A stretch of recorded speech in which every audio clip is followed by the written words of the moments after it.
Nous devenons participants du Saint-Esprit. C'est notre participation au Seigneur Jésus-Christ en l'acceptant comme notre sauveur personnel. Qui ont goûté le don céleste, qui ont eu part au Saint-Esprit, Hébreux 6,4. Lorsque nous avons reçu le Seigneur Jésus-Christ comme notre sauveur personnel, le Saint-Esprit est entré en nous. Et désormais, il travaille au-dedans de nous, jour après jour. Il est notre maître qui nous enseigne. Il est notre guide. Il est notre chef qui nous conduit. Quand le Consolateur sera venu, l'Esprit de vérité, il vous conduira dans toute la vérité. Car il ne parlera pas de lui-même, mais il dira tout ce qu'il aura entendu, et il vous annoncera les choses à venir. Jean 16, 13. Il est notre guide, il est notre maître qui nous enseigne, et il nous aidera à marcher dans l'esprit et à vivre dans l'esprit. Dans Galates, l'apôtre Paul utilise 3 termes pour caractériser cette œuvre du Saint-Esprit. Marcher selon l'esprit, Galates 5, 16. Être conduit par l'esprit, Galates 5, 18. Vivre selon l'esprit, Galates 5, 25. Marcher, être conduit et vivre. Comment marchons-nous? Nous marchons un pas après l'autre. Nous n'avançons pas par des bonds de 100 mètres de distance. Nous progressons uniquement un pas après l'autre. Nous avançons d'abord le pied droit, ensuite nous faisons suivre le pied gauche, et ainsi nous avançons pas à pas. De la même manière, nous devons être conduits par le Saint-Esprit, mais seulement pas à pas. Cela veut dire que nous devons être sous le contrôle du Saint-Esprit à chaque pas, en nous plaçant nous-mêmes dans une soumission totale au Saint-Esprit afin de pouvoir comprendre et discerner le plan de Dieu. Qu'il s'agisse de quelques décisions à prendre pour établir nos plans, pour trouver du travail ou pour déménager en tel ou tel endroit, il nous faut avoir cette direction de l'Esprit de Dieu. Quelquefois, nous devrons attendre des jours, des semaines ou des mois jusqu'à ce que nous soyons certains du plan de Dieu pour notre vie, pour tel ou tel problème précis. Dans certains cas, nous découvrons le plan de Dieu un jour, mais il nous faudra parfois des mois afin que nous ayons discerné.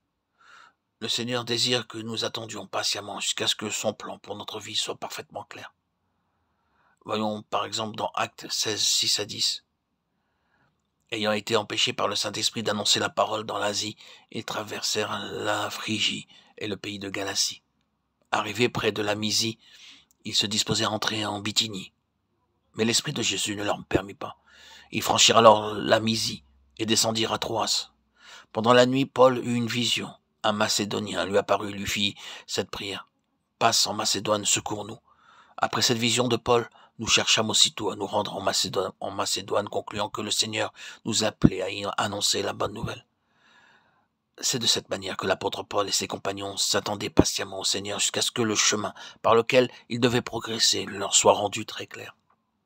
Tout d'abord, ils avaient l'intention de demeurer en Phrygie, mais le Saint-Esprit dit non.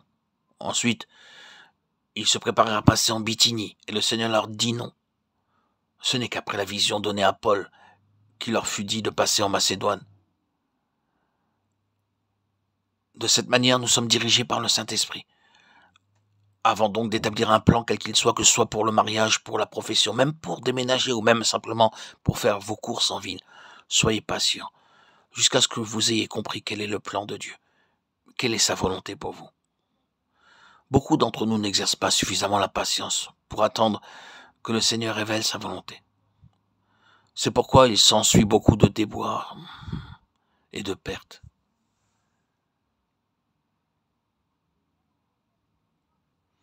Demandons au Seigneur, implorons-le, prions. Seigneur, enseigne-moi comment je peux découvrir ton plan pour ma vie au quotidien. Ce genre de prière interpelle le Seigneur, car vous témoignez, vous manifestez qu'il vous faut être obéissant, soumis, docile. À partir de ce moment, vous pourrez constater plus de fruits et de résultats dans votre service pour Dieu. Quelquefois, il peut vous arriver d'attendre une journée, une semaine, un mois ou plusieurs mois avant de pouvoir sortir pour accomplir votre travail pour le Seigneur. À moins que nous ne soyons dirigés par le Saint-Esprit, nous ne verrons aucun résultat dans notre service pour Dieu.